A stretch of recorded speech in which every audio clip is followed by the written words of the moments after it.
பரிசுத்தாவின் நாமத்தினாலே ஆமென். ஜெபம் செய்வோம். மகா இரக்கமும் கிருபையும் தயவும் நிறைந்த ஆண்டவரே, அண்ட சராசரங்களை படைத்தவரே, மறுகுலத்தை விட சாயலாக உண்டாக்கினவரே, சாய இழந்த போல சொந்த குமாரை அனுப்பி எங்களை மீட்டுக் கொண்டவரே, வெளியேறப்பட்ட ரத்தத்தினால் மீட்டுக் கொண்டவரே, அந்த மீட்பு நிமித்தம் எங்களுக்கு இந்த உலகத்திலே ஒரு நம்பிக்கையும் விசுவாசமும் ஒரு தரிசனமும் ஒரு ஆசீர்வாதங்களும் எங்களுக்கு உண்டாயிருப்பதுக்காக ஸ்தோத்திரம்.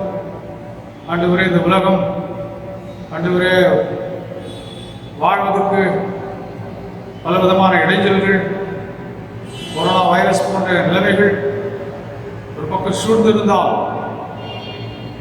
சிலுவிலே சிறிய ரத்தத்தின் மூலமா எங்களுக்கு பாவ மன்னிப்பு, ரட்சிப்பும், சமாதானம், சந்தோஷம், நித்திய ஜீவனம் வாக்கருளி என்னுடைய வாழ்விலே இந்த பரலோக அனுபவங்களை நீ கண்டிட்டு இருக்கிறபடினால் எல்லாவற்றினால் இந்த உலகத்திலே நாங்கள் ஜெயமெடுக்கிறவர்களாய் வைத்திருக்கிறதுக்காக ஸ்தோத்திரம் சுவாமி.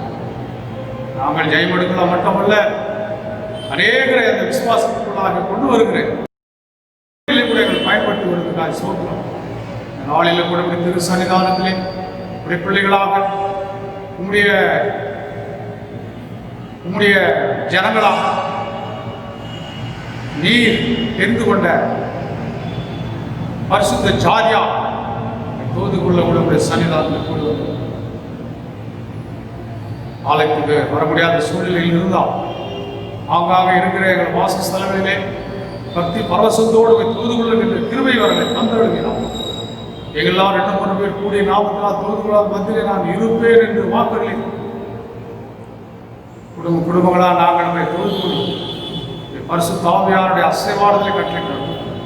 துதி தோத்திரங்களை சுகந்த வாசனை முகங்களை ஆசீர்வதி தொழுகை முழுவதும் ஆளுகை மாத்திரமே இருந்து எங்களை வழிநடத்த வேண்டும். ஆராதனை ஆசீர்வதி தர வேண்டும். இயேசு கிறிஸ்துவில் வேண்டிக் கொள்கிறோம். ஜீவன நல்ல தாம். நாம் யாவரும்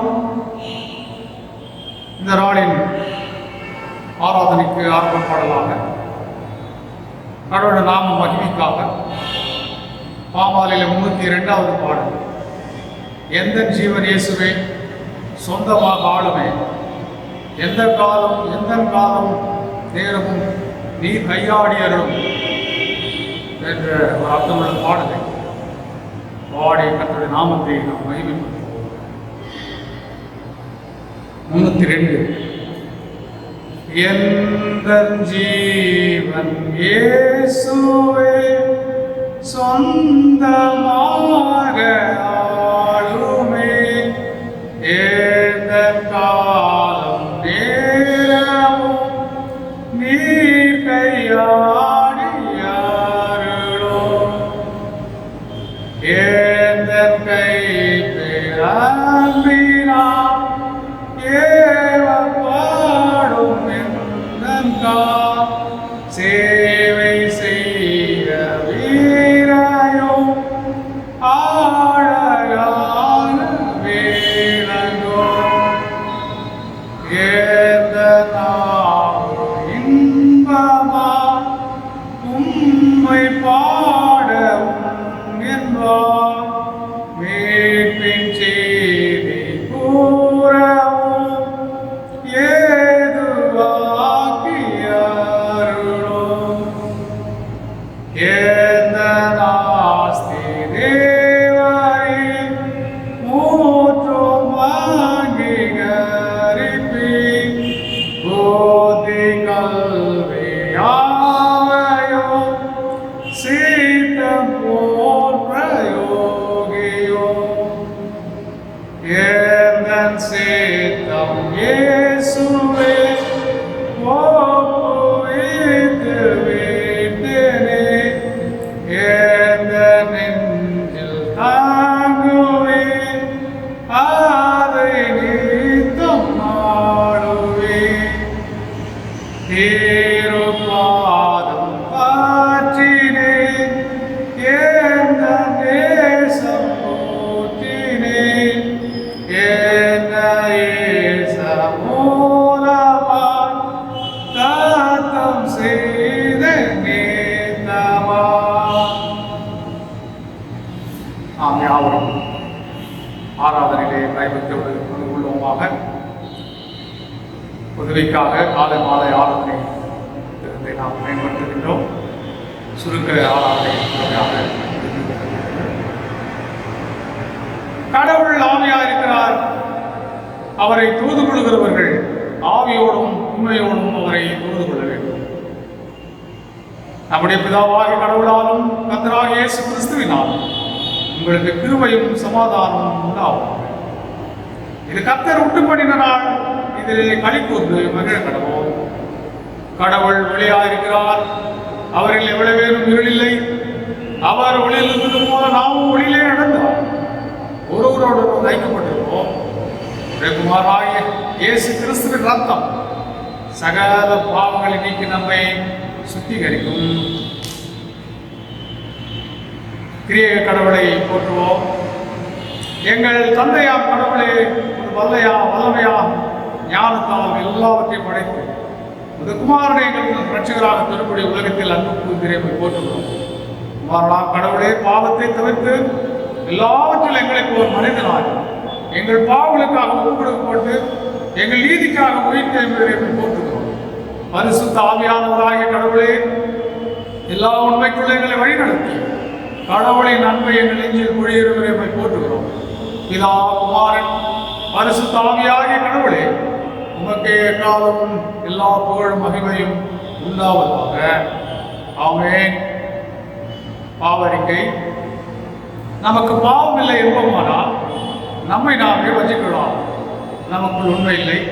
நமது பாவங்களை அறிக்கையிட்டால் பாவங்களை நமக்கு மன்னித்து எவ்வித அகிதமும் நீங்க நம்மை சுத்திகரிப்பதற்கு அவர் நம்பத்தக்க ஒரு நீதியும் உள்ளவர்.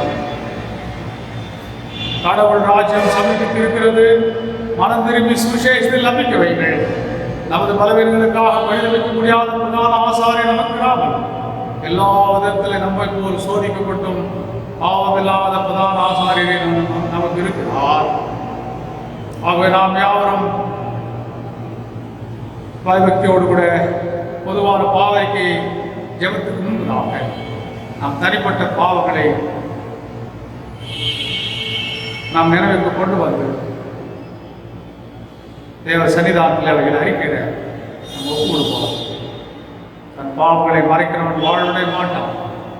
அவைகளை அறிக்கை செய்து விட்டு விடுவோம். இரக்கம் பெறுவார் என்று வேதவசனம் மிக தெளிவாக எச்சரிக்கிறது. நம்முடைய பாவத்தை போக்கல்லவா ஒரு கல்வாரி சிறுவிலே ரத்தத்தை சிந்த வேண்டும். பாவத்தின் சம்பளம் மரணமாகிறார். அவருடைய தூய ரத்தத்தினாலே பாவ மன்னிப்பு கட்டளிட்டப்பட்டு அவர் பாவரிக்கை செய்வது மூலமாக பாவ மன்னிப்பு 100% வாக்களிக்கும். மௌனமான நிலையிலே ஒரு சில மணிக்கு தேவ சன்னிதானத்திலே அந்த தனிப்பட்ட பாவங்களை அறிக்கை செய்வோம்.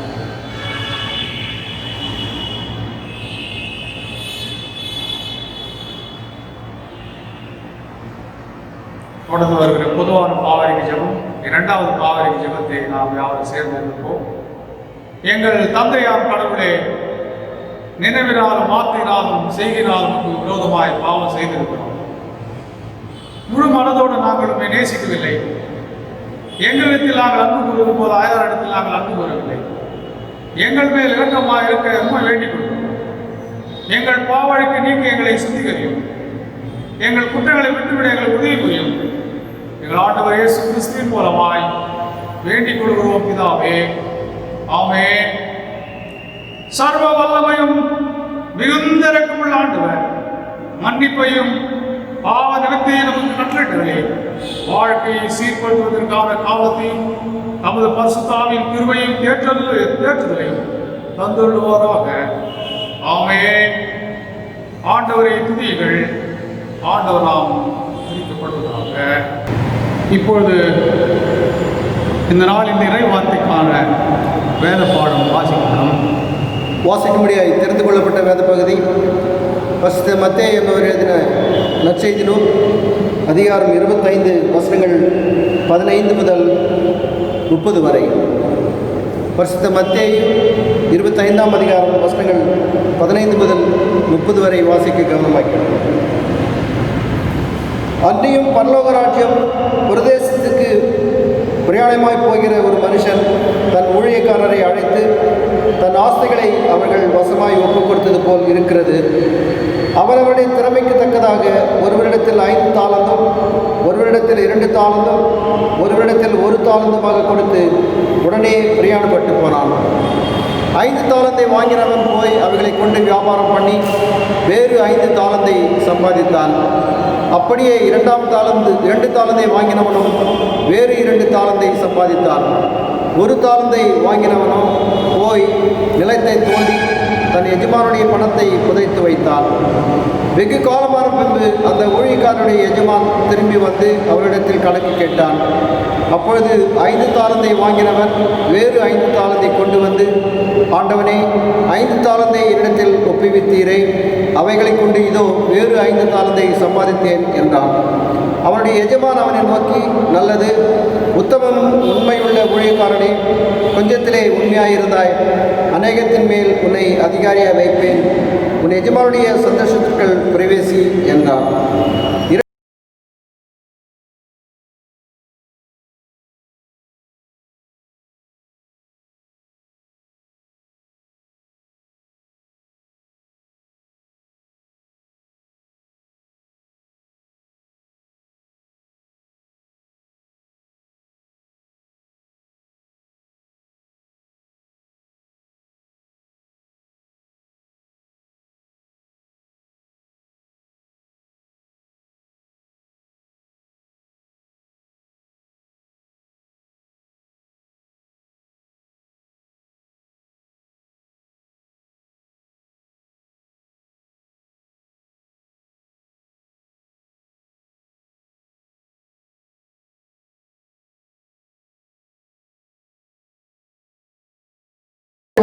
அறிந்திருந்தாயே, அப்படியானால் நீ என் பணத்தை காசுக்காரர் வசத்தில் போட்டு வைக்க வேண்டியதாக இருந்தது.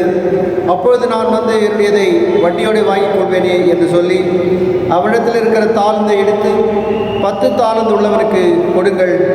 உள்ளவன் எவனோ அவனுக்கு கொடுக்கப்படும், பரிபூரணமும் அடைவான். இல்லாதவனிடத்திலிருந்து உள்ளதும் எடுத்துக்கொள்ளப்படும்.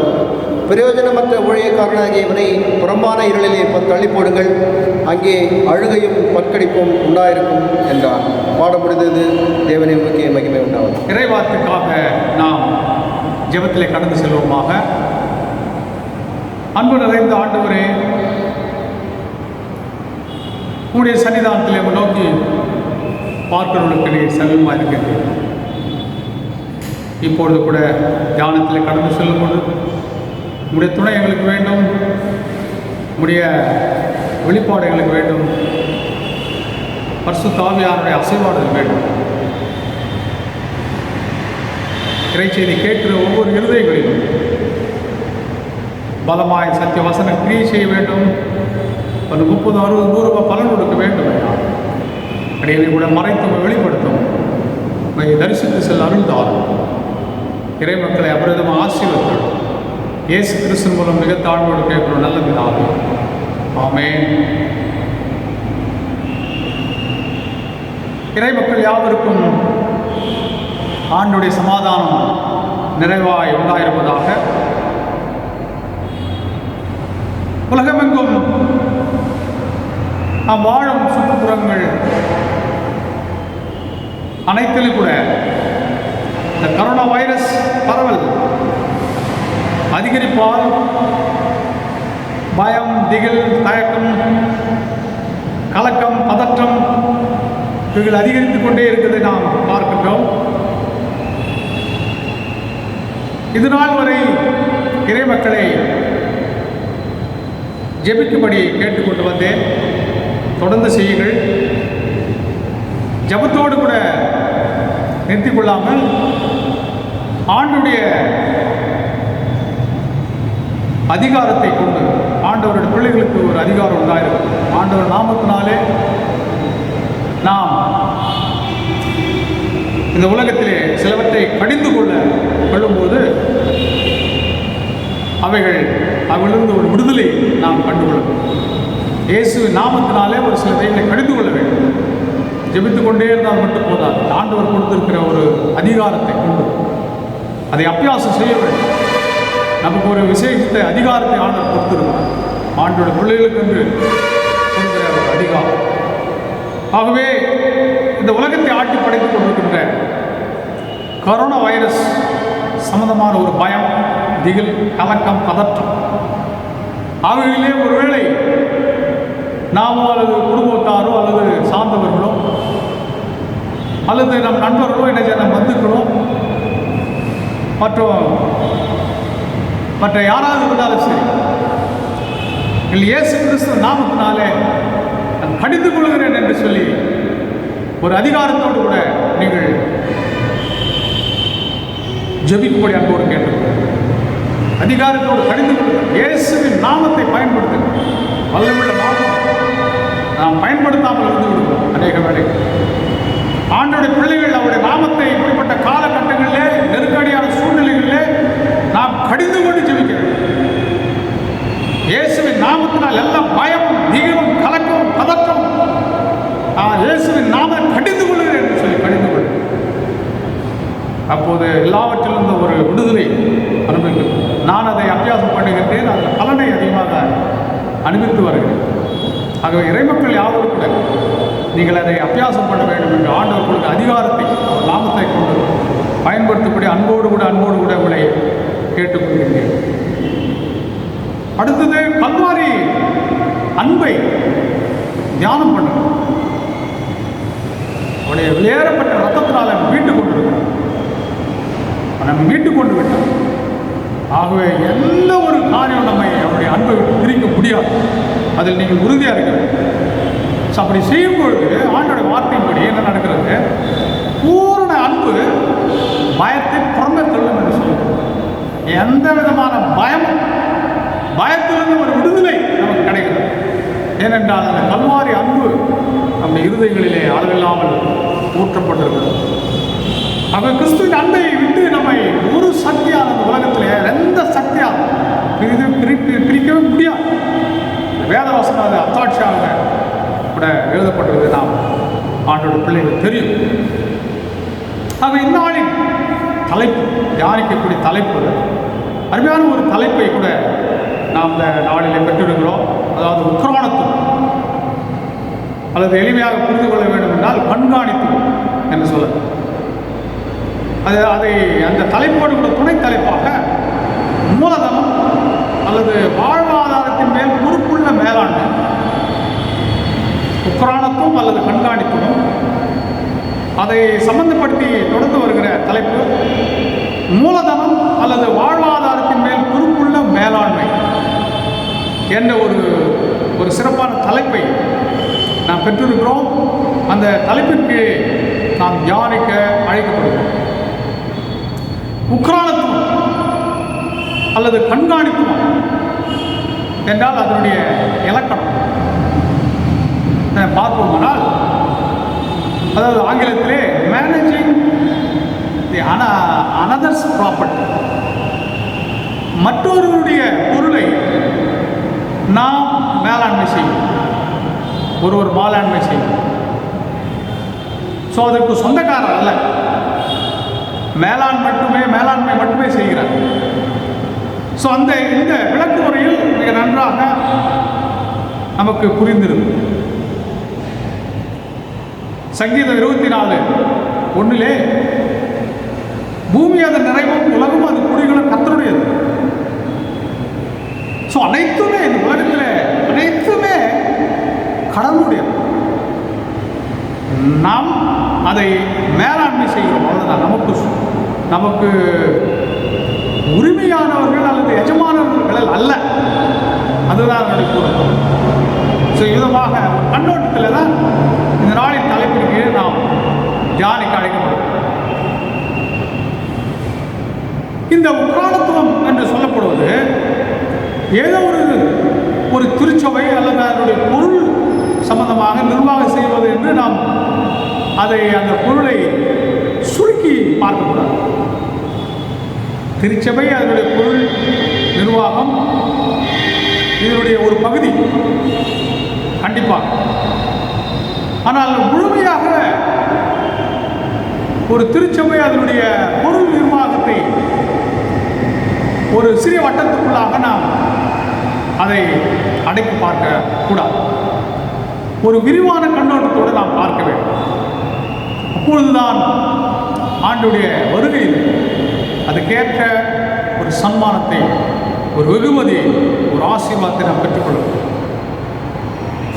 ஆகவே ஒரு திருச்சபை அதனுடைய பொருள் நிர்வாகத்துக்கு அப்பாலே நாம் இதை பார்க்கிறோம்.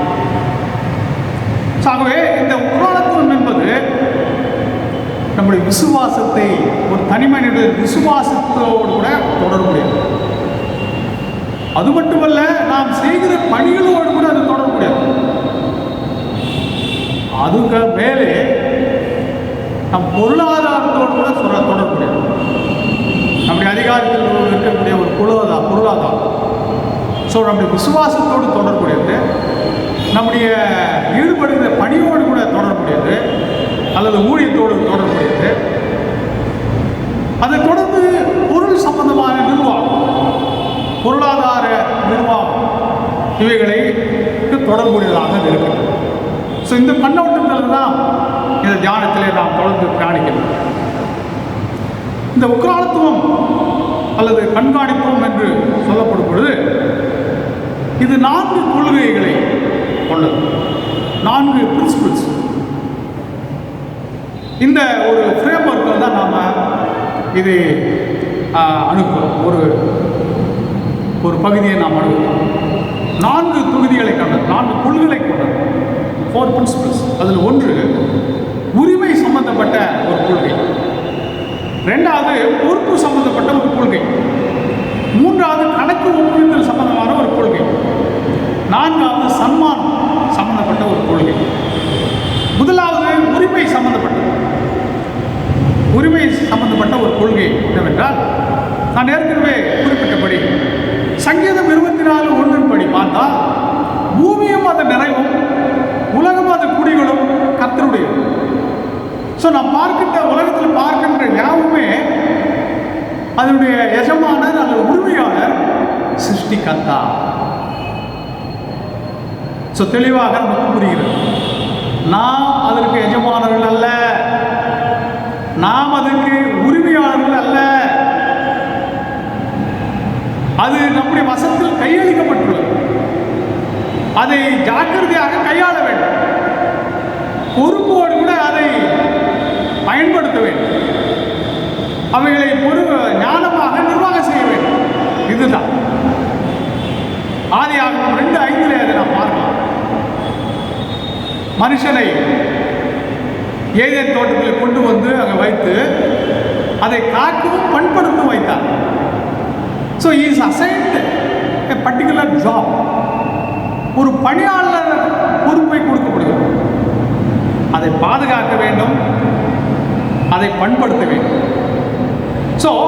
இந்த ஆதியாகமம் 2:5 படி பார்க்கும்போது இந்த ஒரு கையளிக்கப்பட்ட ஒரு பொறுப்பு அல்லது ஒரு பணி என்று பார்க்கும்போது அவன் ஒரு பணியாளராக இருக்கின்றான், ஒரு மேலாளராக மட்டுமே இருக்கின்றான், ஒரு கண்காணியாக மட்டுமே அவன் இருக்கின்றான், ஒரு நிர்வாகியாக மட்டுமே அவன் இருக்கின்றான். நாம் வாசிக்கப்பட்ட வேத பாகத்திலே தொடர்புபடுத்தி பார்க்கும்போது கூட உங்களுக்கு நன்றாக விளங்கும். ஒவ்வொருவனுக்கும் ஒரு தாளந்துகளை கொடுத்து, அவனுடைய தகுதி கேட்டாற் போல தாளந்துகளை கொடுத்து, அவன் அந்த எஜமான் தூர தேசத்துக்கு சென்று விடுகிறதையும், அநேக நாட்கள் கழித்து மீண்டும் வந்து அது சம்பந்தமான ஒரு கணக்கை கேட்கிறதையும், சிறப்பாய் செயல்பட்டவர்களுக்கு வெகுமதிகளை கொடுக்கிறதையும், சோம்பேறித்தனமாக இருந்து விட்டவரை தண்டிக்கப்படுகிறதையும் அங்கே தெளிவாக புரிந்து கொள்ளும். இது உரிமை சம்பந்தப்பட்ட விஷயம். உக்ரானத்துவம் என்பது ஒரு உரிமை சம்பந்தப்பட்ட விஷயம். அப்படி என்று பார்க்கும்போது எல்லாமே கடவுள் எஜமானர், அவர் உரிமையாளர், நாம் பணியாட்கள் அல்லது ஒரு மேலாளர், கண்காணி, நிர்வாகி என்ற நிலைப்பாட்டிலே நாம் பார்க்கிறோம். 2வது பொறுப்பு சம்பந்தமான ஒரு கோட்பாடு. கடவுள் எல்லாவற்றையும் நமக்கு கையளித்து இருந்தாலும்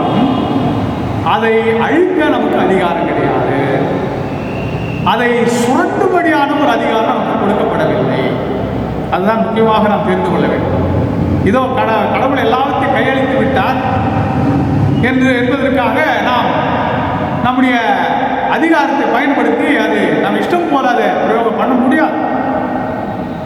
They are not authorized to destroy or exploit what God has given to us. அதை அனுபவிக்கலாம், அவர் கொடுத்தவற்றை விருத்தி செய்யலாம். இதுதான் அவருடைய சித்தம். ஒன்று, பொறுப்பு சம்பந்தமான கோட்பாட்டில் ஒரு காரியத்தை நாம் விலகிக் கொள்வது. இரண்டாவது, ஆண்டுகொள்ளுங்கள் என்ற ஒரு வார்த்தை இருக்கும். ஆதியாகமம் எல்லாவற்றையும் கையெழுத்து ஆண்டுகொள்ளுங்கள் என்று சொன்னார். ஸோ இந்த ஆண்டுகொள்ளுங்கள் என்ற வார்த்தை மனிதன் தவறாக புரிந்து கொண்டான்.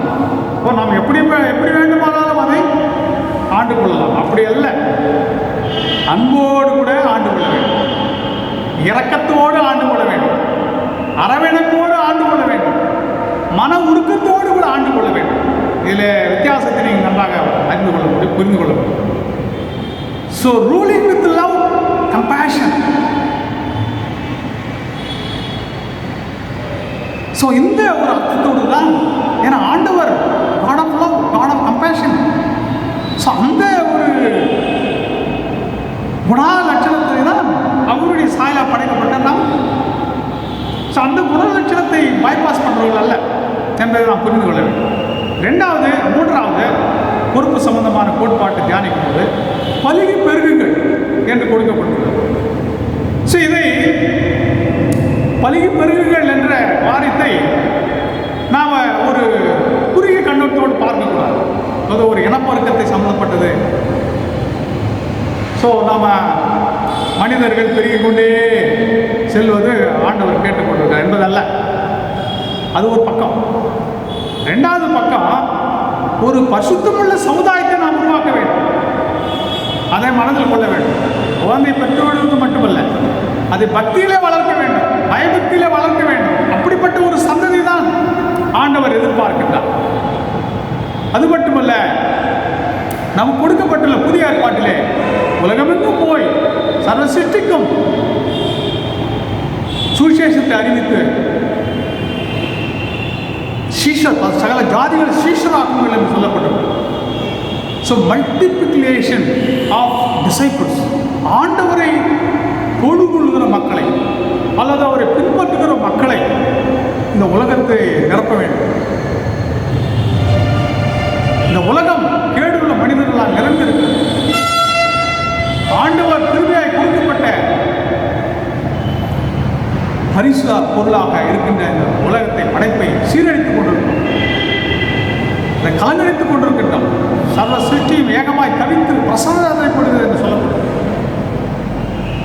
எவ்வளவுக்கு எவ்வளவாக சுரண்ட முடியுமோ இந்த உலகத்தை சுரண்டி கெடுத்து, இன்னைக்கு காற்று சுத்தமாக இல்லை, தண்ணீர் சுத்தமாக இல்லை, எல்லாமே கெட்டு போயிருக்கிறது. கொரோனா வைரஸ் போன்ற ஒரு பரவல் உலகமெங்கும் மனுஷனுடைய கேடுபாடான செயல்பாடுகளாலே இன்னைக்கு உலகமே தத்தளித்துக் கொண்டிருக்கிறது. மனுகுலம் தத்தளித்துக் கொண்டிருக்கிறது. விஞ்ஞானத்தை கொண்டு எல்லாவற்றையும் சரி செய்து விட முடியும் என்று நம்பிக்கொண்டிருந்த மனுஷன் இன்னைக்கு வல்லரசு நாடுகள் எல்லாம் திகைத்துக் கொண்டிருக்கிறது. கிறிஸ்துவுக்கு அன்பார்ந்தவர்களே, பலுகி பெருகுங்கள் என்பது ஒரு பரிசுத்த சந்ததியை கொண்டு இந்த உலகத்தை நிரப்ப வேண்டும். ஆண்டவரை பின்பற்றுகிற மக்களால் இந்த உலகத்தை நிரப்ப வேண்டும். கடவுளுக்கு அஞ்சி வாழ்கிற ஒரு சமுதாயத்தினால் நிரப்ப வேண்டும். ஆகவே இப்படியாக நாம் பலுகி பெருக வேண்டும். ஆகவே இந்த உக்ரானத்துவத்தை குறித்து பார்க்கும்போது மூன்றாவது கோட்பாடு கணக்கு ஒப்புவிக்கும் ஒரு கோட்பாடு. கணக்கு ஒப்புவித்தல். ஒரு நாள் அந்த ஓமையில் பார்க்கிற விதமாக ஒரு நாள் ஆண்டவர் இந்த உலகத்தில் திரும்பி வந்து நாம் எவ்விதமாக கொடுக்கப்பட்ட நேரத்தை பயன்படுத்தினோம், பணத்தை பயன்படுத்தினோம், பொருளை பயன்படுத்தினோம் என்று நிச்சயமாக கேட்க போகிறார். யாருமே தப்பிக்க முடியாது இந்த விஷயத்தில்.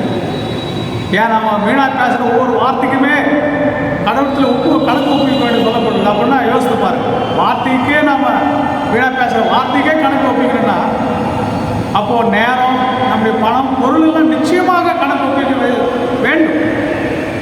ஒரு இப்படியாக ஜெபம் பண்ணி கொடுத்தான், பக்தி உள்ள ஒரு மனுஷன். ஆண்டவரே, இதோ எனக்கு இருப்பதெல்லாம் நீர் கொடுத்தது என்று ஜெபம் பண்ணி கொண்டிருந்தான். எல்லாம் முடியல ஆண்டவரே, நன்றி நன்றி என்று ஜெபம் பண்ணி கொண்டிருந்தான். அப்போது ஒரு நாள் இரவு கடவுளே நேரில் பேச ஆரம்பித்து விட்டார். மகனே, உனக்கு இருப்பதெல்லாம் என்னது என்னுடையது என்னுடையது என்று நீ சொல்லி கொண்டிருந்தா, இப்போது எனக்கு அதெல்லாம் வேணும், இருக்கிற பணமெல்லாம் எனக்கு வேணும்னு சொல்லி கேட்டார். உடனே அவன் டிஸ்டர்ப் ஆகிட்டான். ஐயோ, நான் எல்லாம் முடியுதுன்னு சொன்னேன், அவர் இப்போ கேட்டாருன்னு சொல்லி, சரி என்ன செய்யறது, ஆண்டவரை கேட்டார், வேறு வழி இல்லைன்னு சொல்லி எல்லாம் பணத்தை எடுத்து கொடுத்தான். அப்புறமா இன்னொன்று கேட்க ஆரம்பிச்சார். ஏன்பா உங்கள்கிட்ட இருக்கிற எல்லா பொருளெல்லாம் இருந்தான்னு சொன்னேன். ஆமாண்டவரே, நீ கொடுத்துருந்தான். அப்போ அதெல்லாம் கூட எனக்கு வேணும்னு சொல்லி கேட்டார். இவருக்கு என்ன செய்வதுன்னு தெரியவில்லை. நான் அந்த ஜபம் தெரியாத பண்ணிட்டாங்க தெரியல, ஒருவர் முடித்து கொடுக்கணும். சரி, கடவுள் கேட்டாருன்னு சொல்லி சொத்தெல்லாம் கூட கடவுளுக்கு ஒப்படைத்து விட்டான். இப்பொழுது மனைவி பிள்ளைகள் எல்லாம் கூட என்னுடைய நீர் கொடுத்ததுன்னு சொன்னேன், உடைய மனைவி பிள்ளைகள் எல்லாம் கூட எனக்கு வேணும்னு சொல்லிட்டார். இவனுக்கு என்ன செய்வது என்று புரியவில்லை. சரி, ஆண்டவர் கேட்டாருன்னு சொல்லி மனைவி பிள்ளைகள் எல்லாம் கூட ஆண்டவருக்கு ஒப்படைச்சிட்டான். ஒப்படைச்சிட்டு போயிட்டு ஒரு பஸ் ஸ்டாண்டில் ஒரு அனாதை போல படுத்து கொண்டு வந்தான். அப்போது கடவுள் அவனிடத்தில் மீண்டும் வந்தார், பேசினார். மகனே, நீ என்னுடைய சொன்ன, ஆகவே எனக்கு வேணும்னு சொல்லி எல்லாம் கேட்டா, நீ கொடுத்துட்ட. நான் என்ன பண்ணுறேன், மறுபடியும் திரும்பி உனக்கே இதை கொடுக்குறேன். ஆகவே இப்போ நான் கொடுக்குறவைகள் எல்லாம், ஆகவே உன் மனைவி உன் பிள்ளைகளை ஜாக்கிரதையாக நடத்த வேண்டும். இந்த பணம் யாருது, என்னது, ஆக இந்த பணத்தை நீ ஜாக்கிரதையாக பயன்படுத்த வேண்டும். பொருள் என்னுடையது, எல்லாவற்றையும் நீ ஜாக்கிரதையாக பயன்படுத்த வேண்டும் என்று மீண்டும் கையெழுத்து கொடுத்தார். அப்போது மிகுந்த அர்ப்பணிப்போடு கூட அவர்களை பெற்றுக்கொண்டு அவன் சிறந்த உக்கரானக்காரனாக வாழ்ந்தான் சொல்லி ஒரு கற்பனையான ஒரு கதை. நாம் எவ்விதமாக ஒரு உண்மையாகவே இப்படிப்பட்ட ஒரு நிகழ்ச்சி நடக்கும் என்று சொன்னால் நிச்சயமாக நாம் ஒரு உணர்வுள்ள மக்களாக மாறிவிடும். நாம் என்ன செய்கிறோம், எல்லாம் we take it for granted. ஏதோ இருக்குது, என் முயற்சினால, என்னுடைய சக்தினால, ஞானத்தை கொண்டால எல்லாம் எனக்கு கிடைச்சிருக்குதுன்னு நினச்சிக்கிறோம். நோ, கடவுள் அதை கொடுக்கிறார். எல்லாம் அவருடைய மகிமைக்காக அதை பயன்படுத்தும். இன்னொரு பாயிண்ட் அதில் நாம் இந்த கொள்கையில் பார்க்கும்போது சன்மானம் சம்பந்தப்பட்ட ஒரு கோட்பாடு. கொலோசியர் 3:23-24 பார்த்தோம்னால் அங்கே சொல்லப்படுகிறது, எதை செய்தால் மனுஷர்களுக்கு செய்யாமல் கடவுளுடைய கர்த்தருக்கென்று நீங்கள் செய்யுங்கள், முழு மனதோடு செய்யுங்கள் என்று சொல்லப்படுகிறது. எதை செய்தால் மனுஷனுக்கென்று செய்யாது, கர்த்தருக்கென்று முழு மனதோடு செய்யும் என்று சொல்லப்படுகிறது. அப்போ ஓமானத்திலே ஓமையிலே நாம் பார்ப்போம்னால் இப்படியாக செய்கிறவனுக்கு சன்மானம் கிடைக்கும். ஐயா 5 தாலந்து ஒருத்தர் கொடுக்கப்படுகிறது, 2 தாலந்து கொடுக்கப்படும், 1 தாலந்து கொடுக்கப்படும். 5 தாலந்தை வாங்கினவன் திருப்பி கொடுக்குறான். திருப்பி கொடுக்கும்போது, ஐயா 5 நீ கொடுத்து ஒரு 10 தாலந்தாக அதை மாற்றிருக்கேன். நல்லது, உண்மை உத்தமுள்ள ஊழியக்காரனே, நீ கொஞ்சத்தில் உண்மையாக இருந்தாய், ஆகவே அநேக பேருடைய அதிகாரம் வைக்கப் போகிறேன், உன் எஜமானுடைய சந்தோஷத்துக்குள் பிரவேசி என்று சொல்லப்படுது. அதே போல் 2 தாலந்து வாங்கினவங்க அதே விதமான ஒரு சிறப்பான ஒரு பாராட்டு வெகுமதி கிடைக்கிறது. ஆனால் 1 தாலந்து வாங்கினவனும், ஐயா நீர் வைக்காத இடத்தில் எடுக்கிறவரும் விதைக்காத இடத்தில் அறுக்கிறவரும் என்ற ஒரு கடினமான ஒரு மனிதர் என்று நான் எண்ணிக்கொண்டு நான் அதை பூமியில் புதைத்து வைத்து விட்டேன் என்று சொன்னான். உன்னுடைய வார்த்தையின்படியே நான் நியாயம் தீர்க்கின்றேன். நீ அப்படி என்றால் நீ அட்லீஸ்ட் காசு கடையிலாவது நீ அந்த பணத்தை போட்டிருந்தால் நான் வட்டியோடு பெற்றுக் கொண்டிருப்பேனே, நீ அதை கூட செய்யலையே என்று சொல்லி அவனை கடிந்து கொள்வதை பார்க்கும். அதோடு கூட மட்டுமில்லை, அவன் அழுகையும் கண்கணிப்புள்ள இடத்திலே இறுதியிலே அவனை தள்ளி போடுவதில் என்று தண்டிக்கப்படுவதை பார்க்கும். நீ கிறிஸ்துவ காண்பாதிலே நாம் எல்லாவற்றையும் அப்படி நாம மகிமைக்காக செய்யப்பட வேண்டும். பிற நல்லதுக்காகவே நாம் எதை செய்தால் செய்யணும், அவருடைய ராஜ்யம் விஸ்தரிப்புக்கென்று நாம் செய்ய வேண்டும். ஆகவே இன்னைக்கு விதமான 4 கோட்பாடுகள் கீழே மிக உன்னதமான ஒரு சத்தியங்களை நாம் புரிந்து கொள்ளணும். இன்றைக்கி இது புராணத்துவம் என்பது இதோடு நின்று போவதில் இந்த கோட்பாட்டின் அடிப்படையில் அந்த ஃப்ரேம் ஒர்க்கில் நாம் தியானிப்போமானால் இது வாழ்வியலுக்கு மிக மிக சம்மந்தப்பட்டது. நாம் பல பணிகளிலே ஊழியர்களில் நாம் இருக்கிறோம். போதக பணி, ஆசிரியர் பணி, சில பேர் எஜமானர்களாக இருக்கிறீர்கள், சில பேர் பணியாற்றலாக இருக்கின்றீர்கள், நிர்வாகத்திலே நாம் இருக்கின்றோம். எல்லாவற்றிலும் நாம் சிறந்த உக்கரானவர்களாக விளங்க ஆண்டவர் அழைக்கின்றார். இன்றைக்கு போதக பணி செய்கிற என்னை போன்ற 1000 அவர்கள் வேதாகம் வந்து ஒரு சுரங்கம். அதிலிருந்து பொன்னையும் வெள்ளியும் வைடூரியத்தையும் எடுத்து மக்கள் கொடுக்க வேண்டும். அதே போல் ஆசிரியர்கள் கூட ஒரு சுரங்கத்திலிருந்து, ஒரு சுரங்கம், அதாவது அறிவு களஞ்சியத்திலிருந்து பொன்னையும் பொன்னையும் வைடூரியத்தையும் மாணிக்கங்களையும் எடுத்து பிள்ளைகளுக்கு கொடுக்க வேண்டும். ஒரு உக்கரானத்துவம் சாதீனமாக நாம் இருக்கக்கூடாது. அதே போல் பணியாளர்கள் திருடக்கூடாது. எஜமானர்கள் நிறையா இருக்குது, கொஞ்சம் எடுத்துக்கிற என்ன தப்பு? மோசே அது கடவுளுடைய வீட்டில் எங்கும் உண்மையுள்ளவனாக இருந்தான் போல எஜமானத்தில் ஆர்கியூ பண்ணக்கூடாது, விவாதம் பண்ணக்கூடாது, எதிர்த்து பேசக்கூடாது, சில கோட்பாடுகளோடு இருக்க வேண்டும். போல எஜமானர்கள் தனக்கு மேலே ஒரு எஜமானன் இருக்கிறார் என்று சொல்லி பணியாட்களை பயபக்தியோடு நடத்த வேண்டும். ஸோ இதெல்லாம் உக்ரானம். நிர்வாகம் என்று சொல்லும்போது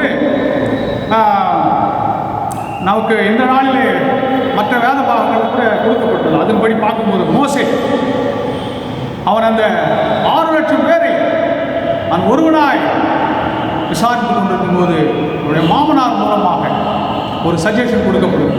நீ ஒருவராய் இந்த காரியத்தை செய்வது அது கடினமான காரியம். ஆகவே நீ என்ன செய்ய வேண்டும்?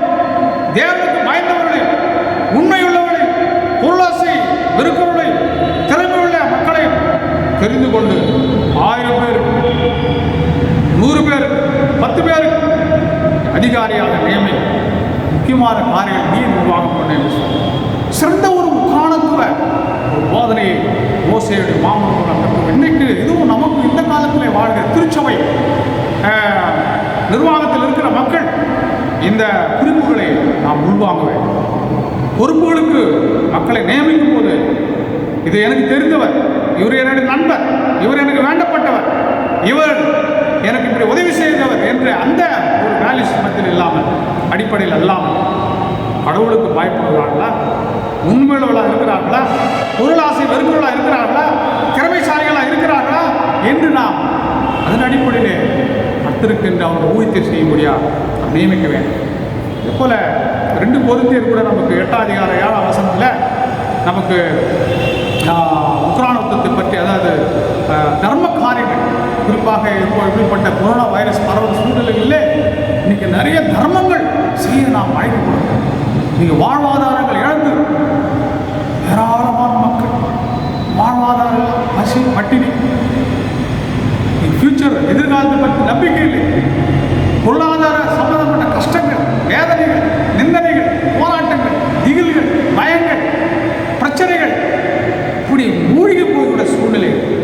இந்த காலகட்டங்களில் திருச்சபையானது தர்ம காரியங்களிலே முற்றிலுமே தன்மை ஈடுபட்டுக் கொள்ள வேண்டும். இயேசு சிலுவையிலே ரத்தத்தை சிந்தியிருக்கிறார். இந்த மக்களுடைய பாடுகளை நாம் சேவை செய்வதற்கு ஒரு வாய்ப்பாக பயன்படுத்திக் கொண்டு தர்ம காரியங்களிலே நாம் ஈடுபட்டுக் கொள்ளும் போது இந்த தேவாதி தேவன் பேரிலே, அந்த ஜீவாதிபதியின் பேரிலே, இந்த உலக பாவத்துக்காக தன்னை சிலுவையில் ஒப்பு கொடுத்த மனுஷகுமாரத்திலே ஒரு தெய்வீக ஒரு பக்தி அவருடைய இருதயங்களிலே ஜெனரேட் ஆகும் என்று நான் சொல்லிக் கொடுத்தேன். பரிசுத்தாவியானவர் அது கிரியை செய்வார் தர்ம காரியங்களிலே. இன்னைக்கு 2 கொரிந்தியர் 8ஆம் அதிகாரத்தில் ஒரு வசனத்தை மட்டும் வாசிக்கிறேன். 7ஆம் வசனம் 8:7. அல்லாமலும் விசுவாசத்திலும் போதிப்பிலும் அறிவிலும் எல்லாவித ஜாக்கிரதையிலும் எங்கள் மேலும் உங்கள் அன்பிலும் மற்றெல்லா காரியங்களிலும் நீங்கள் பெருகிறது போல இந்த தர்ம காரியத்தில் பெருக வேண்டும் என்று கேட்டுக்கொள்கிறார். நமக்கு நிறைய கேரக்டர், நம்ம நிறைய ஆசீர்வாதங்கள் இருக்குது. விசுவாசம் இருக்குது, போதிக்க முடியும், அறிவு இருக்கிறது, எல்லா ஜாக்கிரதையோடு நடந்து கொள்கிறோம், அன்போடு கூட இருக்கிறோம், எல்லா காரியங்களிலும் இதெல்லாம் நம்ம பெருகி இருக்கிறோம். இதில் கூட தர்ம காரியங்களிலும் தாளித்து கொடுக்கறதில்ல நாம் பெருகிருக்கோம். ஆனால் இன்றைக்கு ஒரு விசேஷித்த ஒரு அழைப்பு என்னவென்று சொன்னால், தர்ம காரியம். Church exists for its non-members and people. The church is the only institution that exists in this world for its non-members. அப்படின்னா திருச்சபை என்கிற ஒரே ஒரு அமைப்பு தான் இந்த உலக அளவிலே தன்னுடைய உறுப்பினர்கள் அல்லாதவர்களுக்கு மேல் பரிசனை கொண்டதாகவும் அவளுக்கு உதவி செய்கிறதாக இருந்தது என்று சொல்லி மிக சிறப்பான ஒரு கருத்தை நாம் புத்தகங்களை வாசிக்கிறோம்.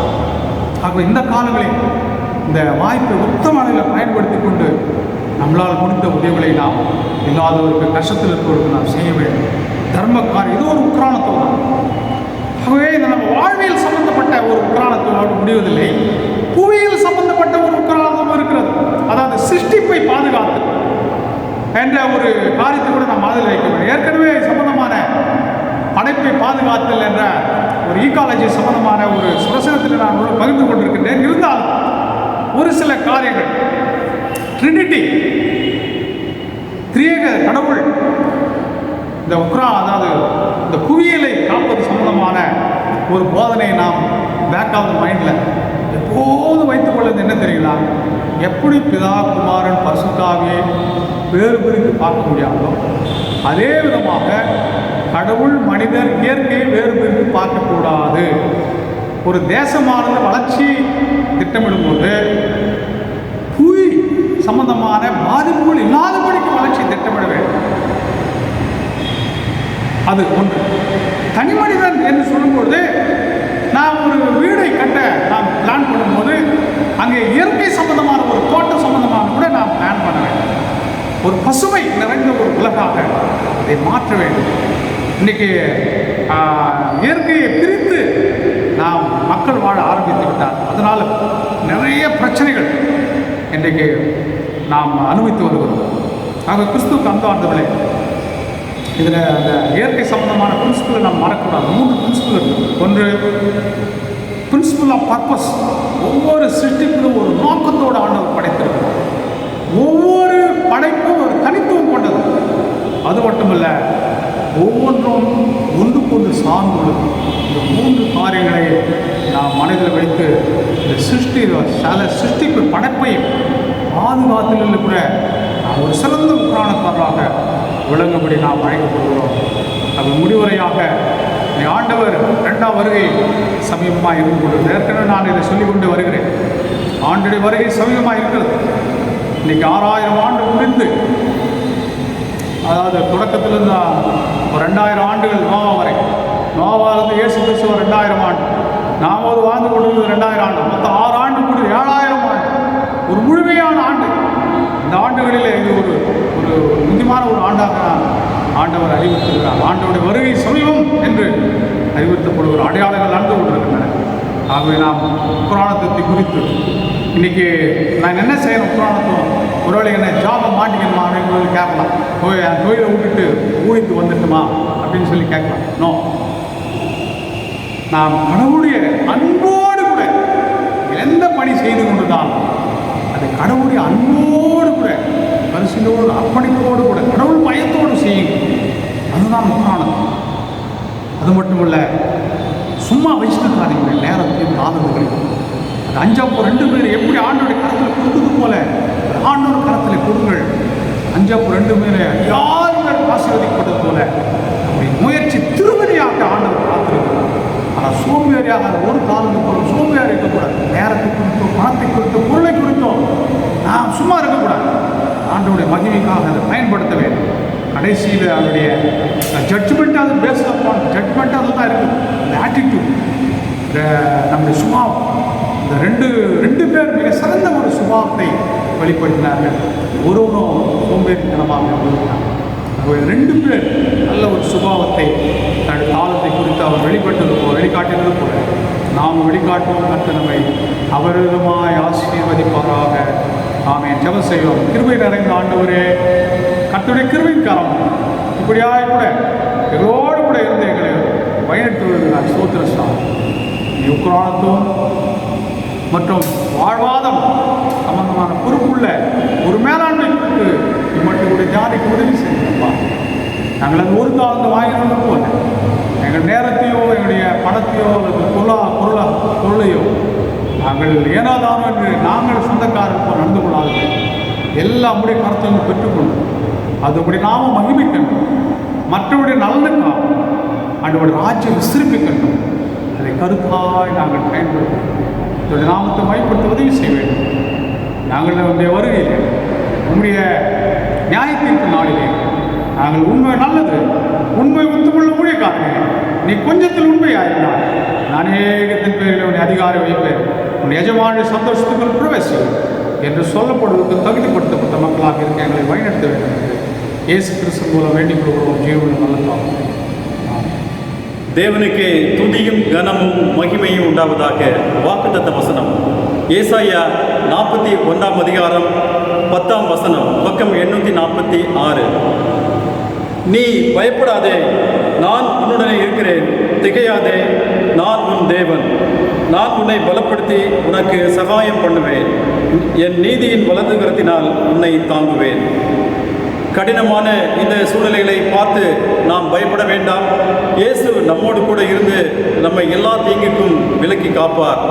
நாம் அவருடைய பிள்ளைகளாக இருக்கும்போது அவர் நம்முடைய நீதியின் வலது கரத்தினால் நம்மை தாங்கி பாதுகாப்பார். இயேசு கிறிஸ்துவின் ஈடு இணையற்ற நல்லாமத்திலே வாலாஜா தூய யோவான் திருச்சபையார் அனைவருக்கும் குருசேகர குழுவின் சார்பாக அன்பின் நல் வாழ்த்துக்களை அன்போடு தெரிவித்துக் கொள்கிறோம். இந்த கொடிய கொரோனா வைரஸ் தாக்குதல் இன்னும் தொடர்ந்து கொண்டே இருக்கின்றது. சோர்ந்து போகாமல் திடன் மனதாக கர்த்தரிடத்தில் நாம் நோக்கி ஜபிக்கும் போது கர்த்தர் பெரிய காரியங்களை செய்வார். இந்த இக்கட்டான சூழ்நிலையிலும் தொடர்ந்து நாம் நம் திருச்சபையாருக்கும் சரி, நம் அருகில் உள்ளவர்களுக்கும் சரி, ஏழை எளியவர்களுக்கு நம்மால் முடிந்த உதவிகளை நாம் செய்து கிறிஸ்துவின் அன்பை வெளிப்படுத்த அன்பாய் கேட்டுக்கொள்கிறோம். தொடர்ந்து நம் திருச்சபையாரை ஊக்குவித்து வருகின்ற நம் ஆயர் ரெவரண்ட் வி. பால்ராபர்ட் கென்னடி அவர்களுக்கும், பொருளர் திரு எஸ். ஆபிரகாம் அன்பழகன் அவர்களுக்கும், குருசேகர குழுவினர் அனைவருக்கும் அன்பின் நன்றிகளையும் வாழ்த்துக்களை தெரிவித்துக் கொள்கிறோம். தொடர்ந்து இந்த ரெக்கார்டிங்கை பண்ணி ஒளிபரப்பு செய்து கொண்டிருக்கின்ற குருசேகர குழு உறுப்பினர் திரு ஜே. பிரதீப் ஜாஸ்வா அவர்களுக்கும் நன்றிகளை அன்போடு தெரிவித்துக் கொள்கிறோம். நன்றி. திருச்சபையுடைய செயலாளர் அவருடைய அறிவுகளை தொடர்ந்து ஒரு சில காரியங்களை இறை மக்களுடைய சமூகத்தில் வைக்க நான் விரும்புகின்றேன். கொரோனா வைரஸ் பரவல் பெருக பெருக மக்கள் மத்தியில் பீதியும் கலக்கமும் மரண பயமும் திகிலும் பெருகி வருவதை நாம் பார்க்கின்றோம். ஆக இதுவரை இறை மக்கள் ஜெபிக்க மட்டும் உற்சாகப்படுத்தி வரப்பட்டது. இப்போது இறை மக்களிடத்தில் இன்னொரு வேண்டுகோள் என்னவென்றால், ஆண்டவருடைய பிள்ளைகளுக்கு அவர் அதிகாரத்தை கொடுத்திருக்கிறார். அவருடைய நாமத்தை நாம் பயன்படுத்த வேண்டும். மகத்துவமுள்ள நாமம், இயேசு நாமம் மகத்துவமுள்ள நாமம். ஆகவே ஒருவேளை பயமோ திகிலோ இந்த கொரோனா வைரஸ் என்னை தாக்கி விடுமோ, அல்லது குடும்பத்தை தாக்கி விடுமோ, அல்லது என்னுடைய உடற்பிறப்புகளை தாக்கி விடுமோ, எனக்கு பந்துக்கள் அல்லது நண்பர்கள் என்ற ஒரு சூழ்நிலைகள் இருந்து கொண்டிருக்குமானால் நீங்கள் தைரியமாக ஆண்டவருடைய நாமத்தை பயன்படுத்த, ஆண்டவர் இயேசு கிறிஸ்து நாமத்தில் எல்லா பயங்களையும் கடிந்து கொள்கிறேன் என்று சொல்லி நீங்கள் கடிந்து கொள்கிறேன். நிச்சயமாக ஒரு மிகுந்த ஒரு பலனை நீங்கள் காண்பீர்கள். நான் பர்சனலாக நான் அதை செய்து வருகிறேன், மிகுந்த பலனை அடைந்திருக்கிறேன். நீங்களும் ஆண்டவர் நாமத்தை பயன்படுத்த, மகத்துவமுள்ள நாமம், வல்லமையுள்ள நாமம், எல்லா பயங்களும் ஓடிப்போம். ஆகவே தயவுசெய்து நீங்கள் கடிந்து கொண்டு ஜெபம் பண்ணும், நல்ல அவருடைய ஆசீர்வாதத்தை நீங்கள் பெற்றுக்கொள்ளுங்கள். ரெண்டாவது, இதுவரை வாழ்வாதாரம் இழந்து காணப்படும் மக்களுக்கு உதவுங்கள் என்று கேட்டுக்கொள்ளப்பட்டது. நீங்களும் தனிப்பட்ட விதத்திலே மற்ற திருச்சபையோடு கூட இணைந்து உற்சாகமாக நீங்கள் உதாரணமாக கொடுத்து வருகிறீர்கள். சந்தோஷம். கர்த்தருடைய ஆசீர்வாதம் உங்களுக்கு நிச்சயம் உண்டு. இந்த சிறியர்களுக்கு எதை செய்தீர்களோ அதை எனக்கே செய்தீர்கள் என்று சொல்லியிருக்கிறார். அதோடு கூட ஒரு சில மனிதர்கள் அல்லது தனி மனிதர்கள், விதவைகள், திக்கற்றவர்கள், அனாதைகள் நம்ம சுற்றி இருந்து கொண்டிருப்பார். ஏதோ ஒரு நாளிலே போய் உதவி செய்துவிட்டு வந்து விடுவது நம்ம ஆத்மத்தை அடைக்கூடாது. தொடர்ந்து ரெகுலராக அதை ஒரு அடாப்ட் பண்ணிக்கிறான்னு சொல்கிறாங்க. குழந்தை அடாப்ட் பண்ணிக்கிறாங்க, அதை ஒரு வில்லேஜ் அடாப்ட் ஒரு தத்தெடுத்துக்கொண்டு இந்த நெருக்கடி முடிவு வரை ஒரு குறிப்பிட்ட ஒரு நபருக்கு இந்த நெருக்கடியில் சிக்கிக் கொண்டிருக்கிற அதை தெரிந்து கொண்டு அவர் ரெகுலராக இது செய்தால் இன்னும் சிறப்பாக இருக்கும். கடவுளுடைய ஆசீர்வாதத்தை பெற்றுக்கொள்ளும். இந்த 2 குறிப்புகளை இறைமக்கள் மத்தியில் வைப்பதற்கு முன்னே இப்போது மன்றாட்டு ஜபத்திலே நாம் கடந்து செல்வோம். ஒவ்வொரு ஜபத்துக்கு பிற்பாடும் கர்த்தாவே எங்கள் ஜபத்தை கேட்டுள்ளோம் என்று மறுபடி சொல்லும் பொழுது அன்போடு கூட உங்களை நான் கேட்டுக்கொள்கின்றேன். இதனால் கேட்ட செய்திக்காக நாம் கருத்தோடு கூட ஜபிப்போம். நமக்கு கொடுக்கப்பட்டுள்ள யாவையும் நேரமானால் நாம் நிற்பதும் நிறுவனமாகாத போதும் கர்த்தருடைய கிருபை என்று சொல்லப்படும். நேரமானால், பணமானால், பொருளானால் எல்லாவற்றையும் அதை எல்லா ஜாக்கிரதையோடு பயன்படுத்துகிறோமா? நாம் உரிமையாளர்கள் அல்ல, கடவுளுடைய எல்லாம். ஆகவே ஒரு கணக்கு ஒப்புவிக்க இருக்கிறோம் என்ற ஒரு பயபக்தியோடு கூட நாம் இவர்களை பயன்படுத்த வேண்டும். குறிப்பாக நேரம், பணம், பொருள் இவைகளை. ஆகவே இதற்காக சிறந்த உபகரணக்காரர்களாக விளங்கும்படியாக அந்த ஞானத்தை நாம் கொடுக்க வேண்டும். ஒரு மௌனமாக ஒரு சில மணிகள் நாம்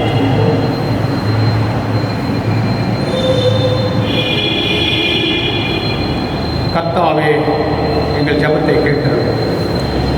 கரோனா வைரஸ் பரவல் பிரச்சனைக்கு தீர்வுகள் காணப்பட வேண்டும். மருந்து கண்டுபிடிக்கப்பட வேண்டும். அரசுகள் மத்திய மாநில அரசாங்கத்தை ஞானமாக சமாளிக்க வேண்டும்.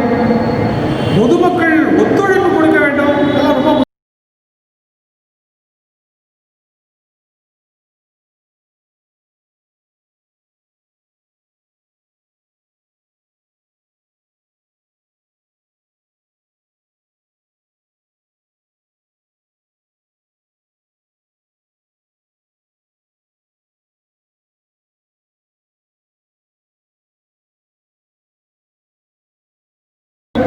ஆலயங்கள் மாத கணக்கில் மூடப்பட்டது திறக்கப்பட வேண்டும்.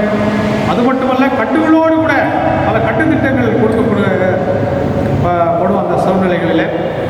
அப்படி இல்லாமல் கட்டுகளோடு கூட அல்லாமல் விடுதலையோடு கூட வந்து தொழுது கொள்ள முடியாத ஒரு சூழ்நிலைகள் நமக்கு ஆண்டவர் உருவாக்கி கொடுக்க வேண்டும். ஆண்டவர் நினைத்தால் அது முடியும்.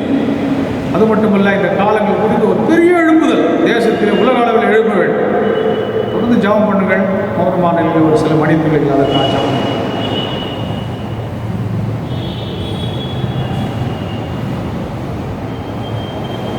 கர்த்தாவே எங்கள் ஜெபத்தை கேட்டோம்.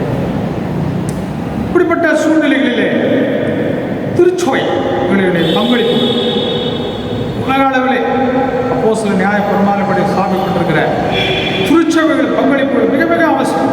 குறிப்பாக நாம் சார்ந்துள்ள தென் திருச்சபை, தூய யோவான் ஆலயம் தவலாஜப்பட், மற்றும் நம்முடைய பேராயம், மற்ற சிஎஸ்ஐ சினாட், சிஎன்ஐ, மார்த்தோமா திருச்சபைகள், மற்ற ஐக்கியம் கொண்டுள்ள மற்ற திருச்சபை, உலக அளவில் இருக்கிற அப்போஸ்தல நியாய பிரமாணப்படி ஸ்தாபிக்கப்பட்டிருக்கிற திருச்சபை, இந்த வேலை இழந்து காணப்படுகிற மக்கள், நம்பிக்கை இழந்து கொண்டிருக்கிற மக்கள் மத்தியில், கைவிடப்பட்ட நிலையில் இருக்கிற மக்கள் மத்தியிலே, மனதளவில் பாதிக்கப்பட்ட மக்கள் மத்தியிலே, வாழ்வாதாரம் இழந்து காணப்படுகிற மக்கள் மத்தியிலே, பயம், மரண பயத்தில் ஆழ்ந்து இருக்கிற மக்கள் மத்தியிலே, இன்றைக்கி ஹாஸ்பிட்டலுக்கு போக முடியாத சூழ்நிலையில் சாதாரண ஒரு ஜுரம், மற்ற சாதாரண ஒரு சுகவீனங்களுக்கு கூட.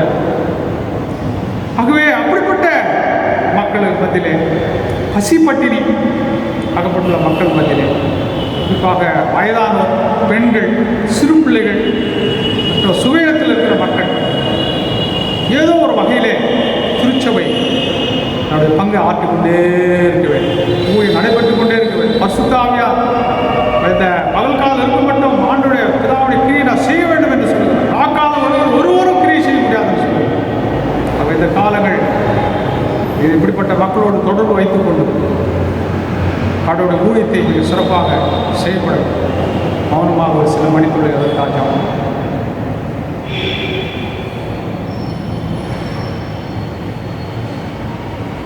கர்த்தாவே எங்கள் ஜெபத்தை கேட்கிறது. பொதுவான ஜெபத்தை கடந்து சொல்லுவோம். அங்குள்ள கர்த்தாவே, இந்த நாளில் கூட இறை மக்களுக்காக விசேஷித்த ஒரு ஜெபத்தை ஏறெடுக்கிறப்பா. ஆண்டவரே, மிகுந்த துக்கத்தோடு, துயரத்தோடு, வேதனையோடு, பல துன்பங்களோடு, பல பிரச்சனைகளோடு, மரண பயத்தோடு, கரோனா வைரஸ் என்னை தாக்கி விடுமோ, என்னுடைய நண்பரை, என்னுடைய குடும்பத்தை தாக்கி விடுமோ, என்னுடைய இனஜனத்தை தாக்கி விடுமோ, உடற்பிறலை தாக்கி விடுமோ என்று சொல்லி மிகுந்த கலக்கத்தோடு இருக்கிற இறை மக்கள் யாராவது இருப்பாரா? இந்த சனப்பொழுதிலே நீர் இறங்க வேண்டும், அங்கே எழும்ப வேண்டும், உடைய சிரசு மேல் கையை வைக்க வேண்டும். ஆண்டவரே, உடைய வெளியேறப்பட்ட இயேசு கிறிஸ்து நாமத்தினால் அவர்கள் இந்த இப்படிப்பட்ட ஒரு நெருக்கடியில் விடுதலை பெற்று ஒரு தெய்வீக விடுதலையும் சந்தோஷ சமாதானத்தை பெற்றுக்கொள்ள உதவி செய்ய வேண்டும். நான் ஜெபிக்கிறோம். இந்த காலகட்டத்தில் ஞானமாக நாம் நடக்க வேண்டும் அப்பா. அதிகமான ஒரு உன்னத பலத்தினால் ஆட்கொள்ளப்பட வேண்டும் சுவாமி. தேவரீர் அந்த இஸ்ரவேல் ஜனங்கள் வனாந்தரத்திலே அந்த தேவரீர் கொள்ளிவாய் சர்ப்பம் தீண்டப்பட்ட போது அந்த கம்பத்தில் உயர்த்தப்பட்ட வெங்கல சர்ப்பத்தை நோக்கி பார்த்து பிழைத்தார். அது எங்களுக்கு திஷ்டாந்தமாக வைக்கப்பட்டுள்ளது. இன்றைக்கும் உலக ரட்சகர் சிலுவையில் உயர்த்தப்பட்டார், கைவிடப்பட்டார், ரத்தத்தை சிந்திருக்கிறார். ஆகவே இந்த வைரஸால் பாதிக்கப்பட்டுள்ள மக்கள் அவரை நோக்கி பார்த்து பழைப்பு உண்டாகும்படி வேண்டிக் கொள்கிறோம். கருத்தில் தாட்டும் கொடுக்கிறோம். இயேசு கிறிஸ்து மூலம் வேண்டிக் கொள்கிறோம். ஜீவன் உள்ள தாக்கை. ஆமென். பரமண்டல இருக்கிற எங்கள் பிதாவே, நாமம் பரிசுத்தப்படுவதாக, ராஜ்யம் வருவதாக, சித்தம் பரமண்டலில் செய்யப்படுவது போல பூமியில் செய்யப்படுவதாக. வேண்டிய அன்றைய ஆகாரத்தின் எங்களுக்கு தாரும். எங்கள் கடனாளிகளுக்கு நாங்கள் மன்னிக்கிறது போல எங்கள் பாவம் எங்களை மன்னித்தொள்ளும். எங்களை சோதனைக்கு பிரவேசிக்க பண்ணாமல் தீவிர எங்களை ரட்சித்துக் கொள்ளும். ராஜ்யமும் வல்லமையும் மகிமையும் என்னென்றைக்கும் ஆமென். ஆண்டவராகிய இயேசு கிறிஸ்துவின் கிருபையும் பிதாவாகிய தேவனுடைய அன்பும் பரிசுத்த ஆவியின் ஐக்கியமும் வழிநடத்தலும் ஆசீர்வாதம் நன்மைகளும் அனைவரோடு நிறைவாக வேண்டும் சதா காலம் தங்கி தாபரிப்பதாக. ஆமென். என் ஆத்துமாவே கர்த்தரை ஸ்தோத்திரி, என் முழு உள்ளவனே பரிசுத்த நாமத்தை ஸ்தோத்திரி. என் ஆத்துமாவே கர்த்தரை ஸ்தோத்திரி, அவர் செய்த சகல உபகாரங்களையும் மறவாதே. ஆமென். கர்த்தர் உங்களோடு இருப்பாராக, ஆவியோடு இருப்பாராக. சமாதானத்தோடு ஜீவனம் பண்ணுங்கள். கர்த்தருடைய நாமத்தினாலே. ஆமென். Thank you. God bless you.